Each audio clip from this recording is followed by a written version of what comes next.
we misrepresent the meaning of different things that transpire. We just follow them. We have no understanding of why we follow them. We just do it because of tradition. Yeah. Now we know the Word of God says because of your vain tradition, you make the words of God of no effect in the people's lives. So God gave me the message today. He talks about it's not the fruit, son, it's the root. You know how often we see a lot of people in church that have been in church for year after year after year after year, and you see fruit, but then you also see there's another root that grows that if you don't stop the root, any farmer, anybody that does gardening knows, if you don't kill the weed at the root, what happens to the root? What happens to the weed? So God is saying we got to do something about the roots in order for us to produce the fruit that God said we should be producing as Christians. So often we see people, you think they're grown to a point, you think they know better, but yet you look and you see there's wild fruit that's being produced and it should not be. How many words God said out of the same mouth proceeds blessings and cursing? God said well not to be. Go be to James, the first chapter. James 1:13, it says, let no man say when he is tempted of God, for God cannot tempt you with evil, neither tempteth he any man, but every man is tempted when he is drawn away of his own lust and enticed. Then when lust has conceived, it brings forth sin, and sin when it is finished, bringeth forth death. Do not err, my beloved brethren. Every good gift, every perfect gift is from above, and cometh down from the Father of light, whom there is no variableness, neither shadow of turning. Of his own we begot ye us with the word of truth, that we should be the kind of first fruits of his creation. So we see that God expects us to produce fruit.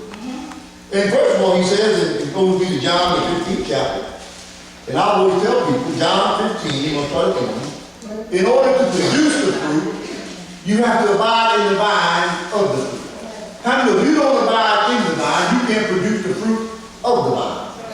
You know, you look at a lot of times God will use allegories to show you and gardening and things of that nature. When he talks about he planted a fruitful hill, and we're going to talk about that in Isaiah the 5th chapter, where God said, I planted a vineyard. He said, I looked for that vineyard, I did everything I could do in the vineyard to make sure the vineyard would produce the right fruit. In other words, I took the stones away, I weeded it, I watered it, I fertilized it. But he said, when I looked for it to bring forth the fruit, he said, I saw wild fruit being produced. And so often in the church, and as a pastor, you see this where you know you're watering, you know you're digging up stuff, you know you're exposing stuff, and yet you see people that will not take hold of the stuff and get rid of the stuff that's not like God. I mean, the Word of God says, to you to know to do good, and you don't do it, the Word of God says that's sin. So if you know to do the right thing, and yet you continue to keep doing the wrong thing, then guess what? You ought to examine what's going on. I remember I used it down to a lot of times when Paul talked about the things that I hate, those are the things that I do. No, I know I'm not supposed to do it, but he said there's something in me that will not allow me to do what I know is right. I mean, Paul said, when I don't go to do good, he said evil is always present with me. I don't know if none of y'all have been in that situation where you go to do the right thing, but there's always something telling you, don't do that, don't do that. You can do this, you can do that. How many of you're listening to, how many of you got the struggle that all of us have, of whether to listen to God or to listen to your devil or listen to the flesh. Now you know, the Word of God says, in your flesh dwells no good thing. That's why Paul said, I bring my flesh under subjection to the Word of God. I don't let my flesh control me. I don't let my flesh dictate me. I don't let my flesh tell me what I'm supposed to say. Because how do you know? Out of the mouth proceeds blessings and curses. He said, that's why God was about the tongue. He said, such a little member, but it sets on course the course of hell. So to who you give your members over to, you become servants of. How many know you can put words out there that guess what you wish you never said? Right. And once you put it out there, guess who goes to work on it? Yeah. Either God goes to work on it, or either the devil goes to work on it to bring that what you said to pass. A lot of times I tell people, you are in life where you are today because of what's coming out of your mouth. So if you realize that like people are talking about speaking good things, if you speak good things, sometimes you be in a position where good things will follow you. If you're always cursing you, damning you, condemning you, guess what? You're going to see the fruit of what's come out of your mouth. Amen? In John 15 chapter, the first verse says, I am the true vine, and my Father is the husband. First of all, I want you to see that. It says, I am the true vine.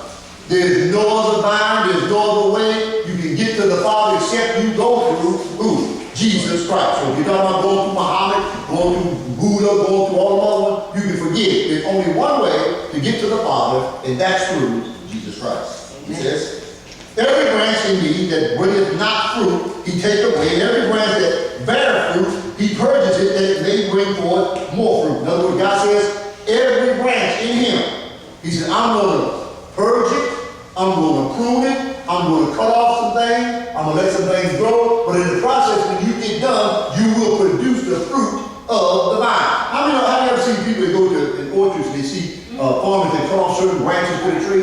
Why do? They cut off certain limbs, they cut off certain branches, so that the branches that remain will produce the precious fruit that they want to come. All the nutrients that's in that root will go up into that branch and produce the fruit that God talks about. Well, if you don't abide in the vine, if you don't abide in the right soil, the right fertilizer, what do you think you're going to produce? He says, now you are clean through the words which I have spoken unto you. Abide in me and I in you. And the branch cannot bear fruit of itself except it abide in the vine. No more can you except you abide in me. In other words, you can't produce fruit of yourself. And so often we see this all the time. Well, I'm a good person. I do the right thing. I don't ever hurt nobody. That don't mean nothing to them. Because if you're not abiding in the vine the way you're supposed to be in the vine, you can do all these things and still split hell. Wow. Because it ain't about you. Jesus said, when I come back, I don't see anything in you that will identify you to me. You know, not to your mama, not to your daddy, not to your religion or your denomination. Because I might not see enough of Christ in you to see there's a difference maybe in your life because of what I've done in your life. Amen? He said, abide in me and I in you, as the branch cannot bear fruit of itself, except it abide in the vine. No more can you except you abide in me. I am the vine, ye are the branches. Now that's another issue we have a lot of times where God is trying to tell us, and we often fail to realize that we try to tell God how to grow us. Can the clay say to the potter, you have no need of it? In other words, God said what he does with that clay, when he finds the clay and he starts to mold the clay, if he finds an imperfection in the clay, what does he do to the clay? He smashes it and starts again all over again. So are you so foolish to think God does not see all the imperfections? All the things that are there that are not like him, and when he goes to correct those things, you rebel, you fight against it, you lean to your own understanding, you don't allow God to lead you and guide you and direct you. No chasing for this time where God says is present. But it's most needful. When God is showing you, guess what? That's when we do the most needful. We don't mind God showing other people. But when God's supposed to put his finger on you and you start looking at what's coming out of you, then we got a problem with it. Because you tell God, no, that's not me, Lord. Lord, I love everybody, Lord. I'll pray for you. Lord, I'll give to everybody that needs. Lord, I'll do all. As soon as somebody says, can you give? That's the most sticky part right there. When you start dealing, most times you start dealing with folks' money, they get very touchy about that, very sensitive about the money issue. Because they're all about me, my name is Jimmy. Give me all you can give me. They ain't worried about what God's trying to do. God is trying to get you to a place to bless you. Because how many of you first have to do what? Give in order to receive. I've told you many times that does not always mean money. But guess what? If that's a stronghold that you have, if you're so stingy you won't give up nothing, how do you think God's going to bless you? Amen. And a lot of times he'll go to the root. Like I said, we're talking about the fruit, we're talking about root right now. See, if that's your problem, if you have a problem like that, that's a root problem. God's trying to deal with that root problem, get you out of the stinginess of your heart. How many of you can't be stingy and please the Lord? Amen. Amen. So you having this world's goods, you having the abundance that God has placed in your life, you having these things, seeing your brother in need, and you shut up your mouth and compassion towards them, you say, where goes the love of God in you? But how many of us walk by me? How many of you on the other side of the street? Well, I ain't going over there. You asked me something, I ain't going over there. Huh? You see somebody struggling, you ain't trying to look, I got my own problem to deal with. That's why I say check the root. That's true. See, there's a root there that God's trying to deal with you, trying to show it to you, but yet you haven't saw it yet, or you don't want to see it, but you know it's there. It's all about me. I talked about selfishness, the prison himself. I talked about all these different things that God talks about. See, when we get ourselves in a position where we're so controlled or we're so locked about what we're going through, we fail to even look at the needs or the concerns of our brothers and sisters in the body of Christ. Amen. It says, if a man abide in me, he is cast forth as a branch, and withered, and men gather them and cast them into the fire, and they are burned. If you abide in me, and my words abide in you, you shall ask what you will, and it shall be done unto you. Herein is my Father glorified, that you bear much fruit. So shall you be my disciples. So therefore, you cannot be a disciple without producing the fruit. Now, I know all y'all want to sit there and produce your own fruit, but there's the fruit of the Spirit that God says has to take place in your life. A lot of times, it ain't about me. It's about love, long-suffering, patience, meekness, temperance, self-control, all those different things that God says that are supposed to be there, and we don't realize when God is showing you these things. First of all, you gotta, if you don't have it, that's what you got to do. Yes, Lord. Amen. I never try to camouflage. We try to hide, we go in the front, we come to church, we play the game, we go through the rituals, but then when it comes to really test to see what kind of food is there, guess what? And how many God's going to test everything that's not like him. He's going to make sure that whatever's not like him is going to come to the service. See, then you'll really see when it comes to the service, what are you supposed to do about it? That's why God said David was a man after his own heart, because David always, yea, Lord. I didn't point at this one or the other one and say they made me do this, and because they did this, I don't like this, and because he did that, I don't like this, and he did that. That ain't got to do with it. Because when it all comes to the end, guess what? You got to stand before God for yourself. You can't stand before God and say, well, my husband did this, or my wife did that. Amen. No, you can't. Or my kids did this, Lord. No. You got to be accountable. You are accountable, especially when you know. When God says you didn't know to do good and don't do it, he says for you it's sin. You know to do right, but yet you don't want to do right because I know. Like the Paul says, I know to do what I'm supposed to do, but there's something in me that will not allow me to do what I know is right. Well, how many of you admit the fact that there's something in you that won't allow you to do what you're supposed to do? Huh?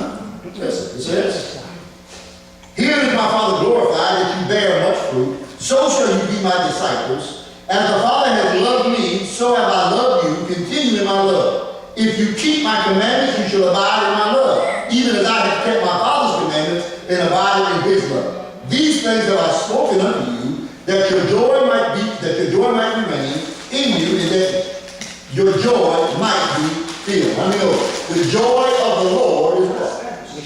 So when you allow the joy to leave, guess what happens? You become bitter. You become angry. You become resentful. You become hateful. You know, the joy of the Lord is left. Therefore, what do you think the devil's going to replace it with?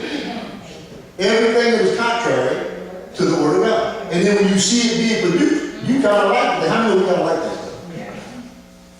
You know, I'm always going to piece of my mind. I'm tired of it. They use me. I mean, the Lord God said, when a man's ways please the Lord, he'll make even his enemies their peace.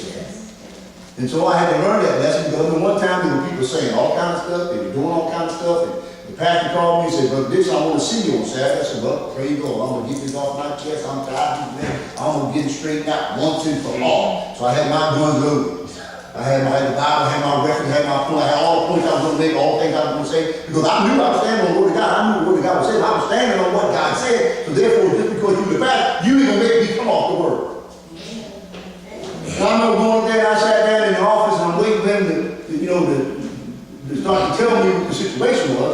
Then he said, brother, I just want to let you know that when you come up here Sunday morning, I want you to wear a suit because I was ordained. I'm saying, you got it. I mean, I'm ready to pay. I got my bandolier on, I got my machine gun, I'm ready to shoot anything he's going to say. And I'm sitting there, I said, you want to do what? He said, I just want to let you know I'm ordained, so when you come up Sunday, make sure you have suits like on the thing. You know, I came out the office, and I got in the car and driving home, and the Lord said, I told you the battle was not yours, son. Wow.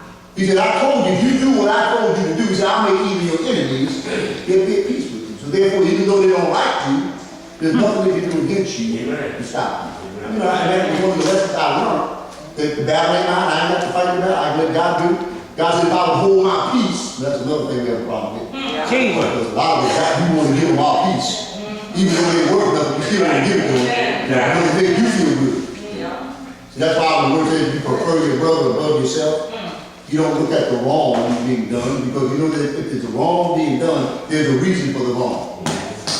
Even Jesus said, Lord, forgive them, because they know not what they do. But I mean, you are not going to get there in your own ability, in your own way. No, you think you're going to love them to persecute you? You're going to pray for them despite they use you, curse you? You're just going to go and just hug them and just pray to the Lord and think you're just going to do that naturally? I don't think so. It ain't in you. That's why I said until God puts it in you, you can't do it. You can't give what you don't have. Amen? It said, these things have I spoken that your joy might remain in you, and that your joy might be filled. This is my commandment, that you love one another as I have loved you. Now, any of us know that this is not a suggestion. This is not something you do if you want to do it. This is something he said, a commandment means you do it whether you feel like it or not. And I know, feelings have nothing to do with it. That's what God don't say. I can get angry with the words that don't sin. You know, you can get angry, you ain't got to put everything comes out of the Bible. The idea is don't let that go down. Like the word God says, don't let the sun go down on your wrath, because you go down with all this stuff in you, guess what you might wake up with? A whole lot more than when you're in the street with. Because all you do is open the door, and you start, the devil starts running back all the things that have happened to you in the past, and therefore that's right, they did this to me, and they did that to me, and that's right, they did that, and they did this. Now by that